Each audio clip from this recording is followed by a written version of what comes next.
Hello everyone, my name is Chelsea and welcome back to my channel. For today's video, I'm telling you about the best manga, comics, and graphic novels of 2021.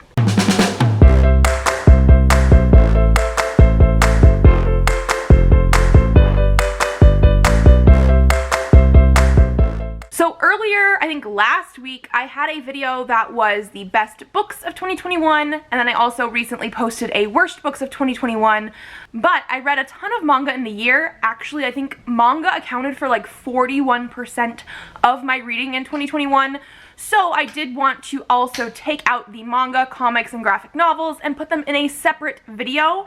I don't have very many that I didn't like, so I don't have any worst manga or anything like that, but I do have a top 10 list of the best manga, comics, and graphic novels that I read in 2021. And this list will include series, so it's not going to be just like individual volumes. It'll be like the top 10 best series that I read in 2021, and I guess we're gonna jump right on in. So at number 10, I do have Lovesickness by Junji Ito. This is a short story collection from this author that came out in the year of 2021. Junji Ito is like the master of horror manga, and so these are short stories from him, and I absolutely love this one. I think it actually sort of rivals Shiver for me. I was always saying that Shiver was my favorite short story collection from him, and this one was just as good. I think there was maybe one story that like I think I had read before somewhere. I'm not entirely sure. So it wasn't like spooky or unpredictable like the rest of them, but especially the main story, Lovesickness. I think it was a 2 or 3 story arc in here. It was so good, so creepy. I just absolutely loved this one. At number 9, I have Volume 1 of Can't Stop Cursing You by Kensuke Koba. This is one that I've only read one volume of so far because it had been on back order for so much of 2021. This one came out earlier in the year and I was just having a hard time actually finding it. It was on back order, and I think Volume 2 came out in like November. But that's when I ended up picking this one up because it was finally back in my bookstore, but Volume 2 wasn't. So everything has been a little bit on back order with this. And so because I've only read one volume, it is a little bit lower on this list, but I really, really enjoyed this one. This is one that I had been hearing about on BookTube and Bookstagram throughout 2021, and people had been comparing it to like L from Death Note if he was the main character of this story, and I do feel like the characterization is pretty accurate to that. We do have some paranormal elements. There's not a Death Note in here, but we do have killing curses and like a curse demon, that kind of thing that people can, I guess, make a contract with and then kill people through the cursing type of thing. And our main character, the character that is like L in this story, is a curse breaker, and in this first volume he is trying to figure out the curse killings that are happening at a high school. This is dark, bloody, and gory, but it also has that weird sort of sarcastic humor as well. I really enjoyed this one and definitely need to read more. At number 8, I have Specter Inspectors by Bowen McCurdy. This one I actually read as an e-arc, so I don't have a physical copy yet, but I really enjoyed this story. This is the whole thing. I'm not entirely sure if it was a comic first or if it is just a graphic novel, but basically this follows a group of college kids. I think they're all in college, if not one of them is slightly younger, who are doing this sort of like YouTube series where they go into places and try and find ghosts. Like they're going on a ghost hunt. They haven't really been finding any ghosts whatsoever until this story takes place. The town that they're in does actually seem to be haunted, and one of the people in their group gets possessed, and it all goes from there. I absolutely love this because, again, we get a lot of very good art and good humor and found family. Like, I really love the characterization, but it is also a spooky paranormal ghost story, and so yes, it had it all for me. I really, really loved this one. At number 7, I have the first 6 volumes of Saga by Brian K. Vaughan and Fiona Staples. This is technically a reread for me, all 6 volumes, so that is the reason it is not higher on this list. I still really, really love this series, but I had read them before years ago, and like I said, we have the first 6 volumes, so 1, 2, 3, 4, 5, and 6. I read these this year as part of a read-along that Ashley from Bookish Realm was hosting. We've been having discussions on these, so we do have like live discussion types of things on her channel. I will leave it linked down below, where her, me, Isabel from Happy for Now, Bree from Locked Booktition, and Erica from The Broken Spine all get together and discuss like 2 volumes at a time, and I feel like that has made the reading experience really, really good. I mean, I loved these originally in the first place, but I love the discussions that we've been having as well in the lead up to new things actually coming out in this series at the end of January, because it's been on hiatus for like 2, almost 3 years, I want to say. And so yeah, Saga, if you're not aware, is a sci-fi fantasy about a family who is from opposite sides of the war. So like the dad is from one side, the mom is from the other, and they end up having a child together in this intergalactic war, and none of their governments and civilizations want people to know that this child exists because they're in the middle of a war against each other. This series is very dark, very mature, talks about really, really hard topics, war especially, because that is a main part in these books. But I absolutely love it. The art style is phenomenal, and I do think this is one of those series that even if you're not reading comics, graphic novels, manga, that kind of stuff, people on BookTube still love this series.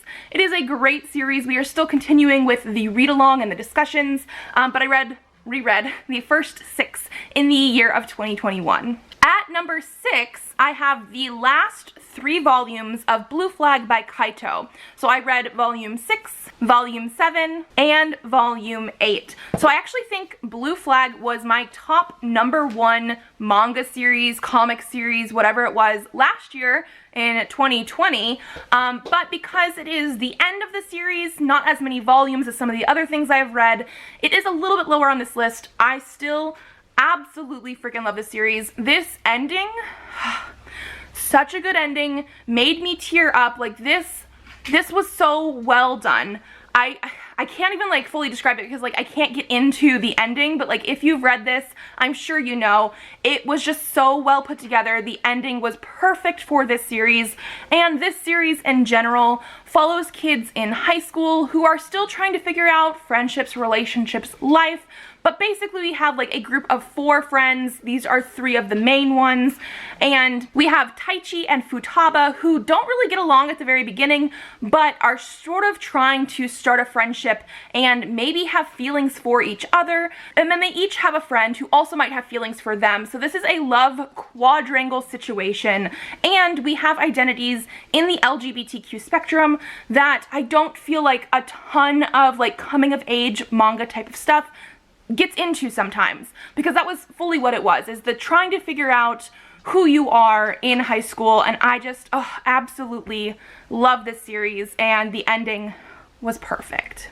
At number 5, I have Death Vigil Volume 1 by Stay Up on Sage. This is, I believe, originally a comic. It's published by Image, but I've only ever seen it as a complete bind up, so it could be more on the graphic novel side. I mean, we'll see, but this one was so good, very sarcastic and snarky. Like, I absolutely love the personality of the characters and the art style. I should probably show you some of this as well, because like just the way that everything was done, like look at the badassness that is here. Like, it is amazing.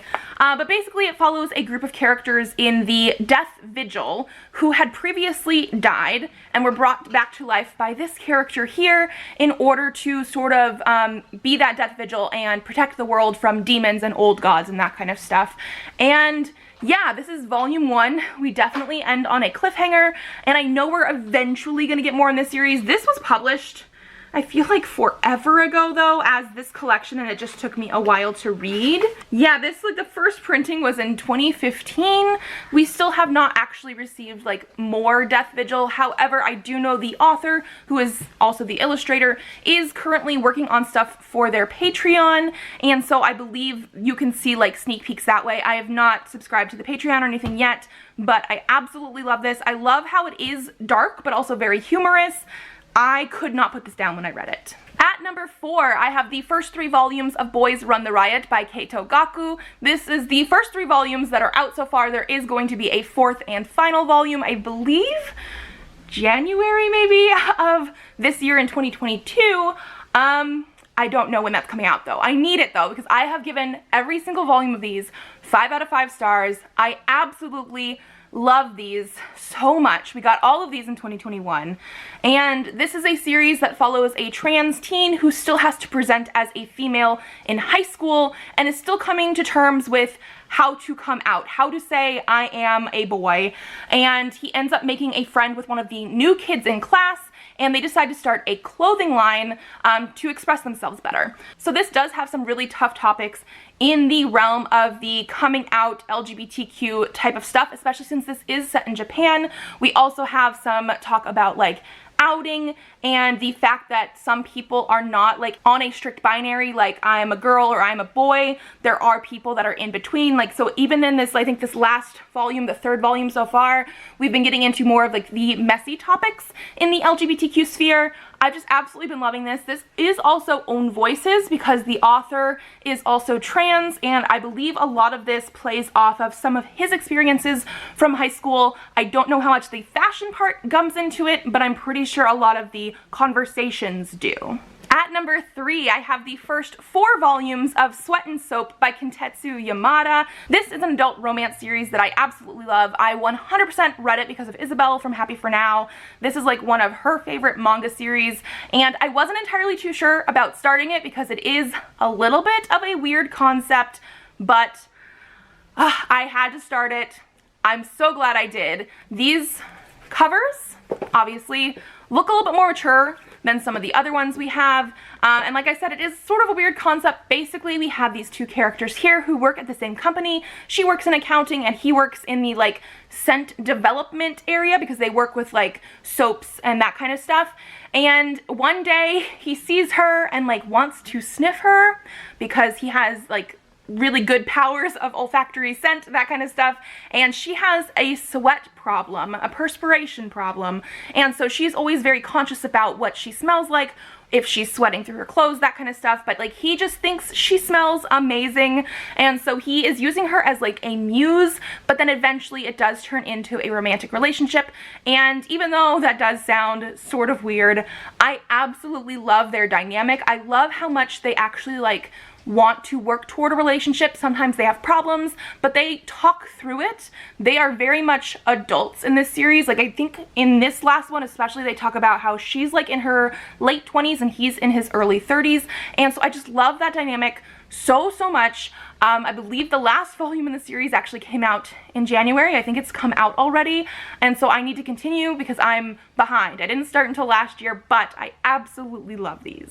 Then I read volumes 3 through 20 of the Promised Neverland. I've shown the covers in a few different videos, so I'm just gonna leave everything over here because that is a lot of things to pick up. I only read the first 2 volumes in 2020, I think the end of 2020, and so slowly throughout the year of 2021, I was picking up 2 to 3 volumes at a time to continue reading until I want to say November or getting into December, I think, because it was the 25 days of manga in December, and I read the last 10 volumes of the Promised Neverland. I absolutely love this. This is also probably why it is so high on the list, is because I read a ton of it, and every single volume I gave 5 stars. I love it so much. I originally started this series with the anime, and so I watched the anime a couple years ago, really enjoyed it because this is a series that I can't really tell you much about.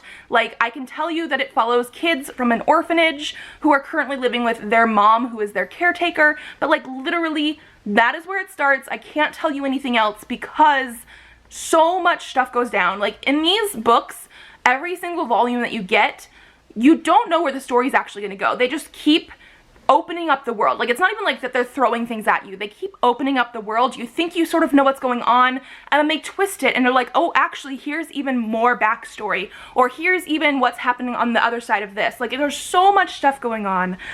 I absolutely love it. The storytelling is phenomenal. Like, everything was so good. These do get dark, so they are, I think, an upper teen age grouping for the like audience that they're going for, but I absolutely love these so much.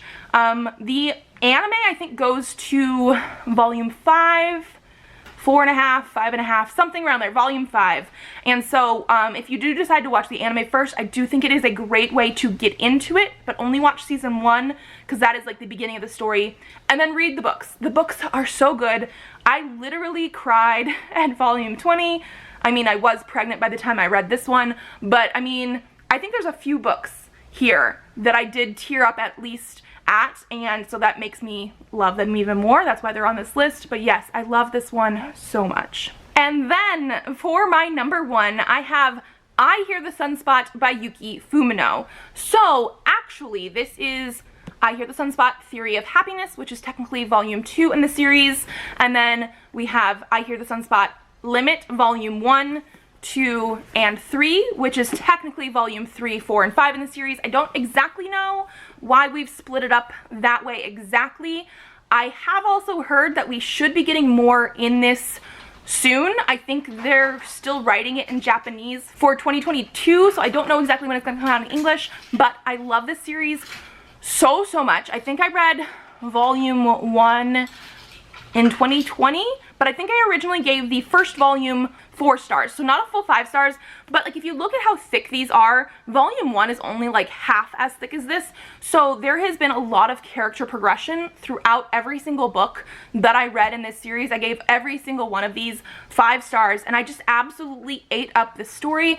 This is a story that is a new adult sort of friendship romance story. It is set in college, and it's between these two boys where one of them is hard of hearing and the other one ends up volunteering to be his note taker in exchange for packed lunches. And so they end up becoming friends that way. There is some relationship aspects in here as well, so we do have the LGBTQ aspects, but I think one of the things that I absolutely love is that it is new adults, and we are seeing them deal with college and then eventually starting jobs and how you deal with people that aren't necessarily like around you at all times, like long distance, that kind of stuff. I just absolutely love this series so much. Like, again, they are adults because they're college age or past college age. So they're probably like in their 20s when we're reading this, around there. And they do deal with problems the same way as like Sweat and Soap. But a lot of the times they do talk them through. It's not going to be as mature as Sweat and Soap, but I loved how real this was, but also how the characters were. Like, I think this series is very much character focused, and I just loved that so much. Okay, and then that is it. My top 10 manga, comics, and graphic novels of 2021. If you've read any of these, let me know, or if I've somehow convinced you to read some of these, let me know, just because I'm very curious. And if you like this video, give it a thumbs up to let me know. Subscribe to this channel if you'd like to see more videos. I do have videos up Tuesdays and Thursdays, so I will see you then. Bye!